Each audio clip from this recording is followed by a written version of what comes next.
Let me show you what we prepared for the underfloor heating installation. Here, we proposed using the Uponor tacker system. It will be realized with the Uponor comfort pipes and the Uponor Vario S steel manifold. The manifold is positioned in the heat interface unit's cabinet. It is connected through the flat station to a mixing pump grouped into the pipes for heating distribution. The spiral pattern will keep the surface temperature distribution along the pipe loops.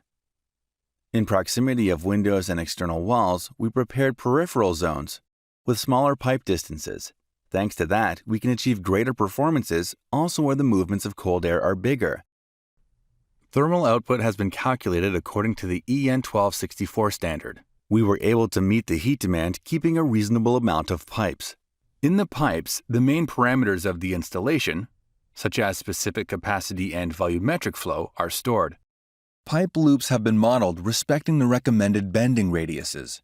This will help to avoid future issues on the construction site. According to our internal standards, we propose naming and color conventions that will help you to identify loops and spaces in the drawings and in the schedules. In the model, according to our standards, you can find views, schedules, and sheets dedicated to each system designed. For underfloor heating, you will find the information in the views and sheets dedicated to heating. For each project level, we prepared a floor plan with the layout of the installation. For underfloor heating, you can find the description of each space, loop, and manifold in the drawings. In the model, you will find additional views dedicated to the installation to make the complete design very clear.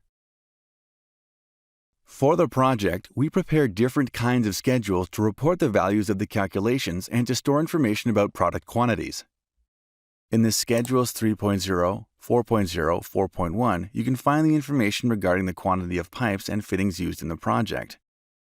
In the schedule for distribution elements, you can see all the underfloor heating manifolds, grouped by level, with all the necessary settings for ensuring a proper system operation. These values are presented in the drawings. All the information for the pipe loops can be read in the Schedule 2.1. Here you can see the loops designed in each level and the related information attached.